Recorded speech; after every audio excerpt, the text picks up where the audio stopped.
അപ്പോൾ നമ്മുടെ നാടൻ രുചികളിലേക്ക് എല്ലാവർക്കും സ്വാഗതം. ഇന്ന് നമ്മൾ ഉണ്ടാക്കാൻ പോകുന്നത് ഉഴുന്നുവടയാണ്. എല്ലാവർക്കും ഇഷ്ടമുള്ള ഒരു വടയാണ്. ഇത് കടകളിൽ നിന്നെല്ലാം വാങ്ങിച്ചല്ലേ നമ്മൾ കഴിക്കാറ്. അപ്പോൾ അത് നമുക്ക് ഇന്ന് വീട്ടിലെങ്ങനെ ഉണ്ടാക്കാമെന്ന് നോക്കാം. അതിനായി ഞാൻ എടുത്തിരിക്കുന്നത് 2 ബൗൾ ഉഴുന്നാണ്.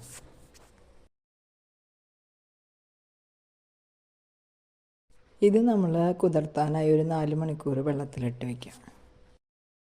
ഇതിലേക്കായി നമ്മൾ അരിഞ്ഞു വെച്ചിട്ടുള്ളത് കുറച്ച് പച്ചമുളക്, കുറച്ച് ഇഞ്ചി, പിന്നെ ചെറിയ ഉള്ളിയാണ് ഞാൻ എടുത്തിരിക്കുന്നത്. ഉള്ളി കുറച്ച് അരിഞ്ഞു വെച്ചിട്ടുണ്ട്. പിന്നെ വേപ്പില എടുത്തിട്ടുണ്ട്, കുറച്ച് കുരുമുളക് കൊടുത്തിട്ടുണ്ട്.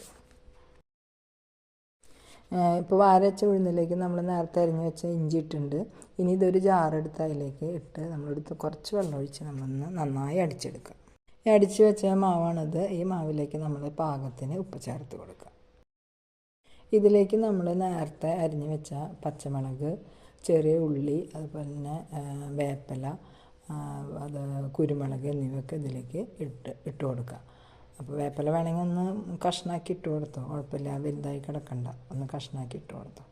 അതിന് ശേഷം ഇത് നന്നായി മിക്സാക്കുക. നന്നായി മിക്സാക്കിയിട്ട് നമ്മൾ കൈ കൊണ്ട് ഇളക്കുക. അങ്ങനെ നമ്മളെല്ലാം ചേർത്ത് പാകമാക്കി വെച്ചിട്ടുള്ളതാണത്.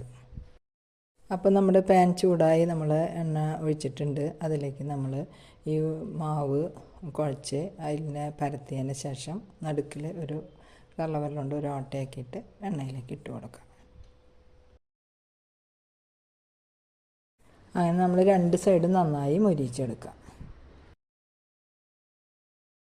2 സൈഡും മൊരിഞ്ഞതിന് ശേഷം നമ്മളിത് വാറ്റിയെടുത്ത് ബാക്കിയുള്ളത് ഇതുപോലെ തന്നെ ഉണ്ടാക്കിയെടുക്കുക.